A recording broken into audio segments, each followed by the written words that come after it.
Hello dear students, अस्सलाम वालेकुम।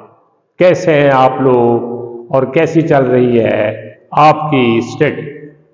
आज हमारा लेक्चर है लेक्चर 5.2।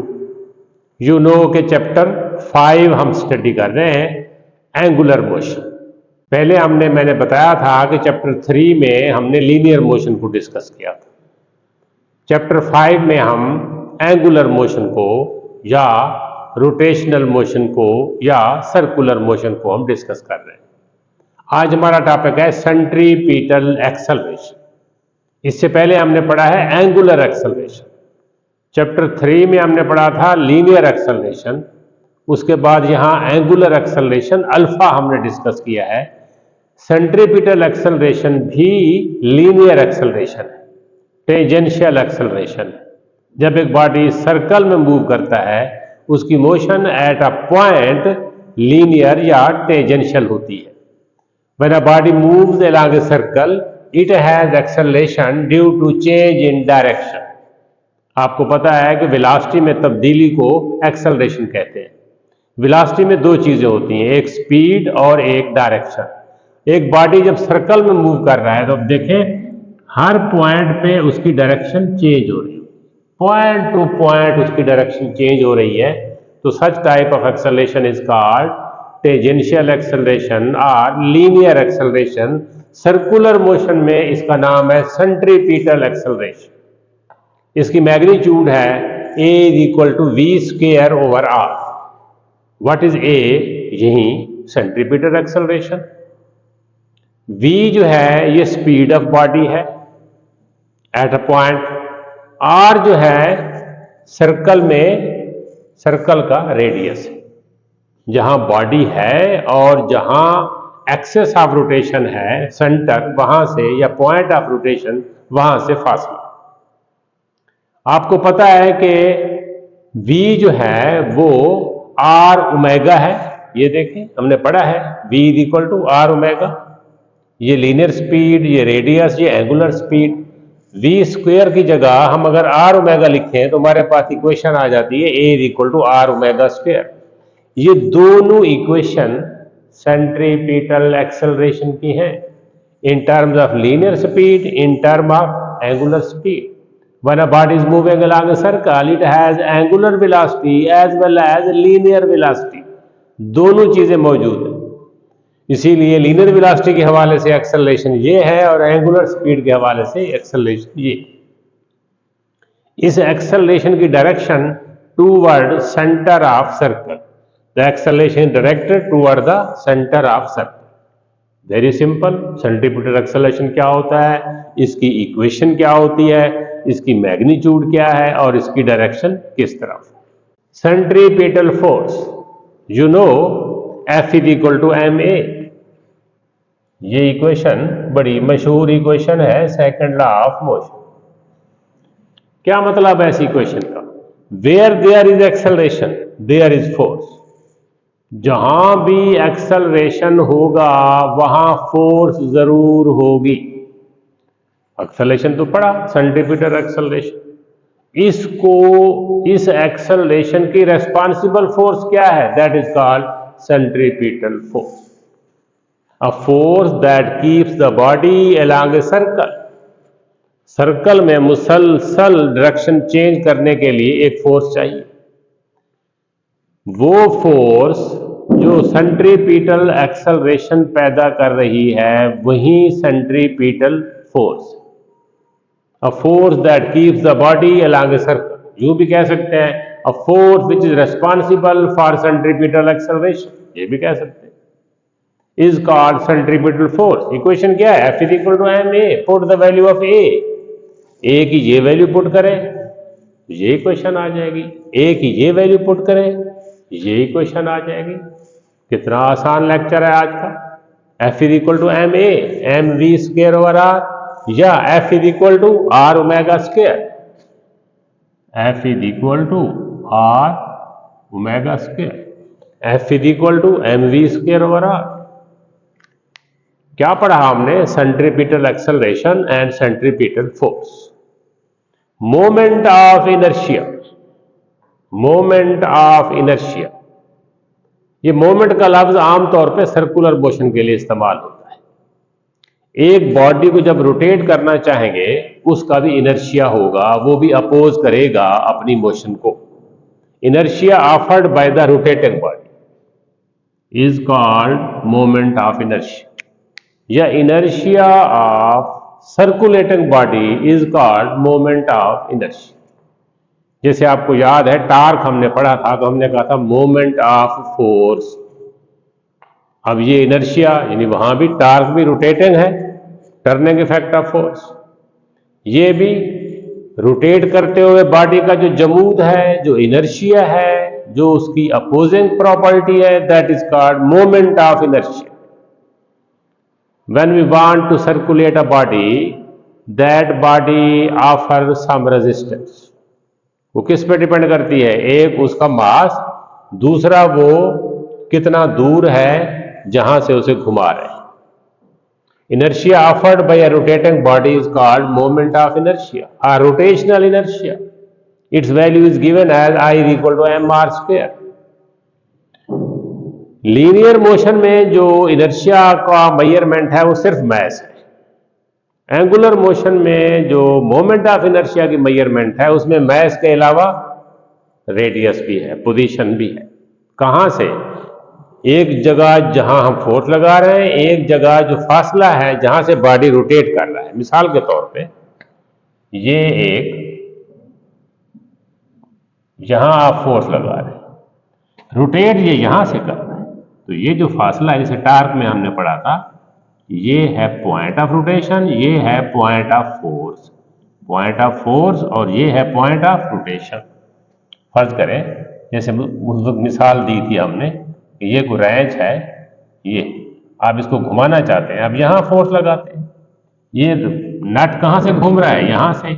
ये पॉइंट ऑफ रोटेशन है और ये पॉइंट ऑफ फोर्स है। ये तो आर जो है पॉइंट ऑफ रोटेशन और पॉइंट ऑफ फोर्स का फासला है। Moment of inertia, m is the mass of body and r is the position of from point of rotation. Body की पॉइंट ऑफ रोटेशन से फोर्स फासला क्या है? That is r. Moment of inertia का role वही है जो mass का रोल है लीनियर मोशन में। लीनियर मोशन में जो मास का रोल है, एंगुलर मोशन में रोल किसका है? Moment of inertia. The role of moment of inertia in angular motion is similar to that of mass in linear motion. That is, आपको ये टार्क की इक्वेशन याद होगी। अब देखें यहां हम फोर्स लगा रहे हैं इस जगह पे, और ये आर है, एंगल तो 90 है ना, sin 91, तो torque is equal to r F. What is F? M a. What is a? R alpha. तो यहां आ जाएगा torque is equal to r m, a की जगह आर अल्फा, ये आ जाएगा m r into r, m r square into alpha. नीचे देखें torque is equal to I alpha, तो आई की जगह, आई किसकी जगह आया है? M r square, m r square. तो ये आई जो है ये शुरू में देखें m r square, that is the moment of inertia. तो एक बॉडी जब सर्कुलेट कर रहा है, जैसे हम F is equal to m a लिखते हैं, ये लीनियर मोशन है। F is equal to m a, that is linear motion. ये इक्वेशन एंगुलर मोशन में लिखे तो क्या आएगा? Torque is equal to I l. ये भी second law of motion in angular motion. Angular motion में, लीनियर मोशन में जहां एफ आती है, एंगुलर मोशन में वहां टार्क आता है। लीनियर मोशन में जहां एम आता है, एंगुलर मोशन में वहां आई आता है। लीनियर मोशन में जहां ए आता है, एंगुलर मोशन में वहां अल्फा आता है। This is torque, this is moment of inertia, this is angular acceleration. बाद बहुत सारे बॉडी मूव कर रहे होते हैं सर्कुलर मोशन में। एक सिस्टम होता है जिसे झूले में बहुत सारे पॉइंट होते हैं, व्हील में बहुत सारे पॉइंट होते हैं। तो बहुत सारे point for a system of particles in angular motion. Angular motion में जैसे फैन है, इसके बहुत सारे पॉइंट हैं। बाजू का तो एक ही बॉडी है ना, रस्सी के साथ एक बॉडी अब घुमाते हैं तो एक बॉडी है, लेकिन फैन में, व्हील में, झूले में there are so many particle. इसे कहते हैं system of particle. For system of particles in angular motion, क्या मसला, बहुत सारे पार्टिकल जब इकट्ठे, वो पॉइंट भी आपस में कनेक्टेड हैं और वो मूव कर रहे हैं, उनका सेंटर एक ही है, तो फिर मोमेंट ऑफ इनर्शिया सबका जमा कर लेंगे। असल में देखें तो I equal to m1r1 square plus m2r2 square plus m3r3 square, summation में उनको जमा करेंगे तो I equal to summation sigma mi/r square. What is I? Variable है जो कि 1 से लेके n तक। अगर वो 4 पार्टिकल है तो n की वैल्यू 4 है, 6 है तो n की वैल्यू 6 है, अगर 100 है तो n की वैल्यू 100 है, जो भी है n की वैल्यू वहीं आ जाएगी। Now we have some equations for moment of inertia for different bodies. Moment of inertia of different bodies, जब various bodies about axis of rotation, ये equations हैं। रॉड अगर अपने सेंटर के इर्द गिर्द रोटेट कर रहा है, यू नो कि रॉड क्या होता है, पता है आपको कि रॉड, ये भी एक रॉड की एग्जांपल है। सॉलिड रॉड भी होता है, बिल्कुल सॉलिड, हॉलो भी होता है, जैसे पाइप होता है। उसका moment of inertia 1/12 ml²। Shape को बदल दें, अगर वो बॉडी रोटेट करे तो उसका मोमेंट ऑफ इनर्शिया की इक्वेशन चेंज हो जाती है। m is the mass of rod, l is the length of rod. Ring हो, आपको पता है रिंग क्या होता है, व्हील की शक्ल में। I is equal to mr², r is the radius of ring, m is the mass। Disk या सिलेंडर, ये भी शेप्स है, आपको पता है डिस्क क्या होती है। आमतौर पे ये जो हम सीडी वगैरह प्ले करते हैं वो डिस्क होती है। सिलेंडर, यू नो के सिलेंडर क्या होता है, ये सिलेंडर है, ये जानते हैं। अगर नहीं जानते तो आपको पता होना चाहिए डिस्क की शेप, किस शेप को डिस्क कहते हैं, किसको सिलेंडर कहते हैं, उनका सेम है, half mr²। m is mass, r is there radius. Sphere, आपको पता होना चाहिए सफेयर किस शेप को कहते हैं, बॉल की शेप, अर्थ की शेप। बाजार में बहुत सारे फल हैं, सेब है, आलू बुखारा है, अंगूर है, ये आमतौर पे सफेरिकल होते हैं। तो 2/5 mr²। पहली बात है कि आपको डिफरेंट शेप के नेम आने चाहिए और पहचान भी हो। आपको पता हो कि सिलेंडर किस शेप में होता है, आपको पता हो डिस्क किस शेप में होती है, रिंग क्या होता है, डिस्क क्या होती है, सफेयर क्या होती है, तो उसके हिसाब से उसकी m तो हर जगह मैच है, लेकिन बाकी चीजें देखें, कहीं r है, कहीं l है। तो l जो है वो रॉड की लेंथ है, r जो है वो उनका रेडियस है, सेंट्रल एक्सेस से सफेयर तक का डिस्टेंस।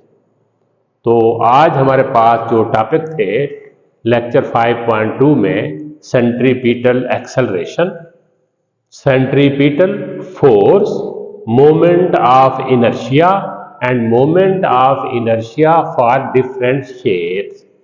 जब भी कोई लेक्चर आप पढ़ रहे हैं तो आप देखें आज हमारे आर्टिकल कितने थे। सबसे पहली बात कि कौन सा चैप्टर है, फिर आज के लेक्चर में कितने आर्टिकल पढ़े हैं आपने। जैसे आज हमने तो 3 टॉपिक्स हम पढ़े हैं, 3 आर्टिकल थे। एक था सेंट्रीपिटल एक्सेलरेशन, दूसरा सेंट्रीपिटल फोर्स, तीसरा मोमेंट ऑफ इनर्शिया। सबकी इक्वेशन है, टॉपिक का नेम और उसकी इक्वेशन, फिर उसकी इक्वेशन में क्या है, m है तो m क्या है, a है तो a क्या है, ओमेगा है तो ओमेगा क्या है, r है तो r क्या है। टॉपिक कंप्लीट हो जाता है। उम्मीद है कि आप इसको समझने में कुछ मेहनत जरूर कर रहे होंगे। Thank you very much.